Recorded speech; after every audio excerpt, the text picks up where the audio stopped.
Hey y'all, Lukaz1989 actually asked a good question here. He asked, why do so many people keep saying that Apple just sells so many products because of good marketing and not because of good products? They've been almost a small company now and they're still selling so well. If it was that easy, how come other companies don't hire a marketing staff which is as good as Apple's to do the job as effective as Apple does it? You know, it's a perfectly valid and good question. First off, I think there's a little bit of a misconception there. Apple sells the shit out of stuff because of their marketing. It doesn't mean their product's bad. There's a difference between not making the best product you can make and putting form over function.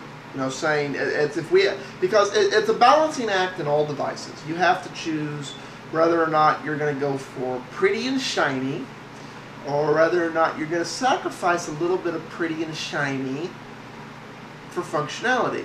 You know, little things like, well, do we want a solid case with no heat vents whatsoever, or do we want to put a little bit more powerful processor in here so that the machine can do more, but you know, it's going to generate more heat, so we need a heat vent.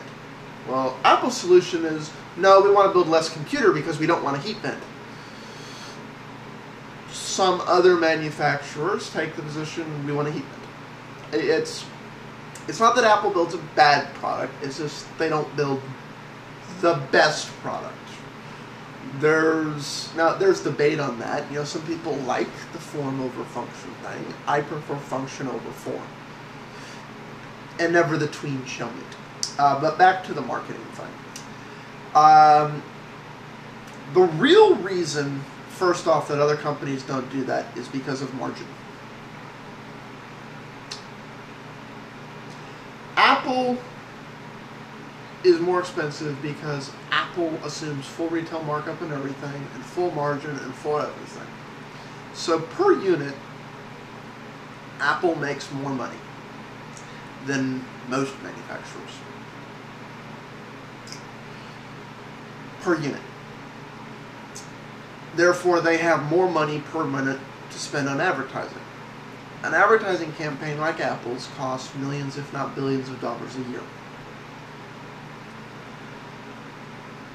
If somebody knows where to get this number, I'd love to see it, but I'd be willing to bet Apple in any given year spends twice, if not 3 times as much or more on advertising than any one of their competitors. And yet, they are not the majority of the market in the overall grand scheme of things. They are larger in some very niche areas, but in the grand scheme of things, they are not the majority of the market. Which answers your first question as to why other companies don't take out this massive ad campaign.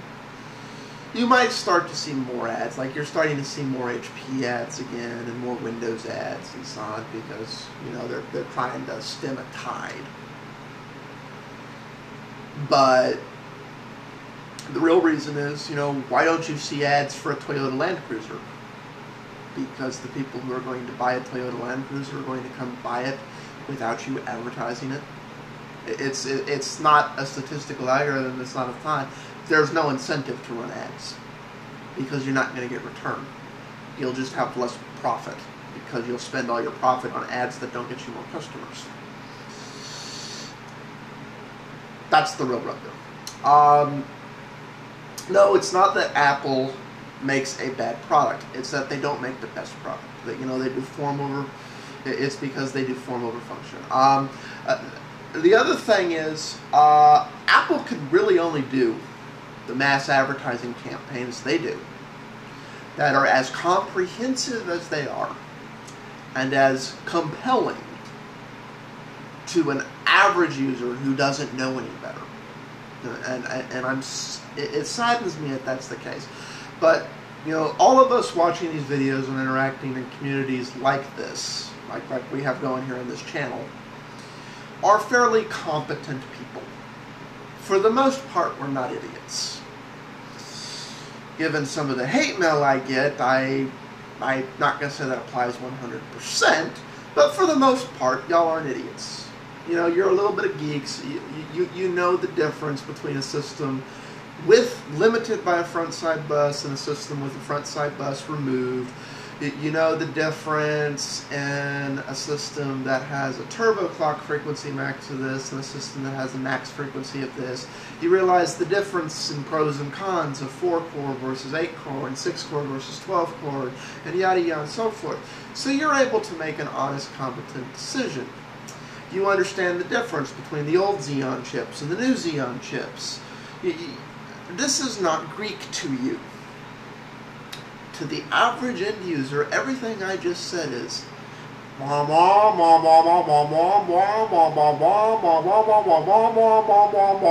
little Charlie Brown adults going on here. This is why Apple caters to form over function, because it knows to the average end user this is a buzzword. I think that's the real reason that Apple's using Core 2s instead of i processors in their latest, instead of the i3 and 5 processor, even though it'd be a better deal for the end user and lower their things. I think their marketing staff decided that even though it increases our costs and ultimately increases the price of an end unit for the end user, which means we're basically ripping people off, Intel has not yet done enough advertising on the i3, i5 line for people to realize that's what they want to buy. In a larger manufacturing company, that decision would never be made,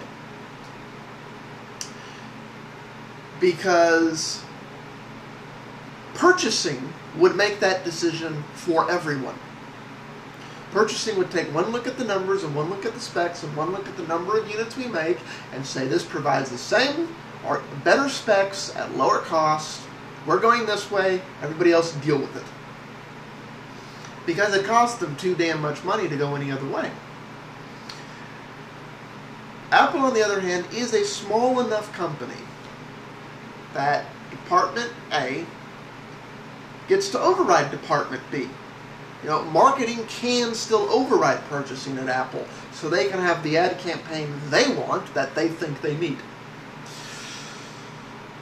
And that's the real reason other companies don't just do it. Once you pass a certain size, for sheer financial reasons, decisions like that get made even if they're not necessarily the best decision for another department. So then you have to spend money on or reliance on. I think Intel's doing a good job raising awareness for the end user. It's like, even though the end user probably doesn't get the real pro and con of using the i-series chips, especially in mobile systems, as opposed to the old Core Duo chips, you're seeing enough of these Intel ads right now. It's like the new i processors and so on. Come next year, is the public awareness like, well, I want the i processor, even though Grandma has no idea why she wants an iProcessor. That's what the TV told her. So that's the thing. It's not easy. That is the one thing I have to give Apple credit for. They do it exceedingly well. But they do it because they're a small company and because they value form over function. There's a lot of compromises about functionality that Apple can make solely because they're Apple and they're such a small company, little niche market that no other manufacturer could do. The other thing is, because Apple's margins are higher, they can afford to spend a hell of a lot more on advertising, convincing you that they're the best, as opposed to actually just being the best. I could keep going on here, but you know, I've highlighted on the various points on that. Again, it's not that Apple makes a bad product. Overall, they make an okay product. They don't make the best, but they don't make a bad product either. You know, that's not a binary switch. That's you can make a good product that isn't the best. Just because it isn't the best doesn't mean it's a bad product. So that's why. And kudos to Apple for getting at least that part right. Peace out, all.